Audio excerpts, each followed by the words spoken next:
Hello guys, welcome back to another FIFA 21 video. Today I'm going to show you the most overpowered, sort of under the radar, wide formation in FIFA 21.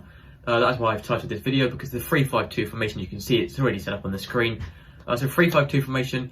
Now if you're thinking that you don't want to play 3 at the back, honestly just give this formation maybe just 1 or 2 goes, just to see if you like it. 'Cause honestly, I reckon most of you watching this will love this formation when you've tried it out. It is such a good formation in game. I never really wanted to switch to this formation, but I did sort of give it a go, tested it out, and it was so worth it because now I use formation all the time and it's such a good formation. I didn't know 3 at the backs could be this good, but honestly, the custom tactics I'm going to show you in the player instructions will make it so much better to defend with as well. So there's no worries about being hard to defend on 3 at the back. It's just such a good formation to use. So I'm going to get into the custom tactics first and then the player instructions. Before I start, I would mean a lot if you could subscribe, it really helps me out. So I'm going to get into the custom tactics first. I don't waste any of your time. So the defensive style is press after possession loss. The reason for this is because it's 3 at the back, you obviously want to win the ball back as quickly as possible, because obviously it's more attacking formation, so you want to be on the ball more. So I do recommend using press after possession loss. With 4 width, just make it a little bit narrower to make it easier to defend with 3 at the back, and then the same with depth, just 4 depth, bringing it a little bit further back, making it a little bit easier to defend, to give more time for your CDMs and left mids and right mids to drop back, helping out with the defence. The offensive style is balanced. I never really like changing the offensive style too much, so I just keep it on balance. The width is 6, just to push it out a little bit wider to make it more attacking. The players in box is on 5 because that's not very important, there's not really much difference there. The corners is on 3 and the free kicks is on 2. Both your strikers want to be on balanced width. When it's 2 strikers, you want to be on balanced width, not stay central. So sort of have a bit more room at top, especially when there's not any actual wingers. You want to use getting behind, so both your strikers making forward runs through the defence, and stay forward, so stand at the top of the pitch and always going to be up there and not jumping back. So that's for both your strikers.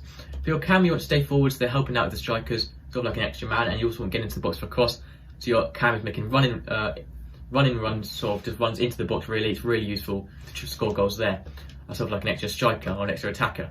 So the left mids and right mids, with these, I recommend to leave them completely default. Normally I would say stay forward on left mids and right mids, but because it's 3 at the back, if you use basic defensive support, they will drop back a bit when defending, sort of creating, sort of being like fullbacks or wing backs I suppose, but they are very, very useful when defending. So I do recommend leaving them default. 2 CDMs, I recommend using cover centre, so staying in the centre of the pitch and not drifting out wide, making it much easier to defend with. You want cut passing lanes to stop the opposition making free balls through, and then stay up while attacking to stay back in the CDM role when defending.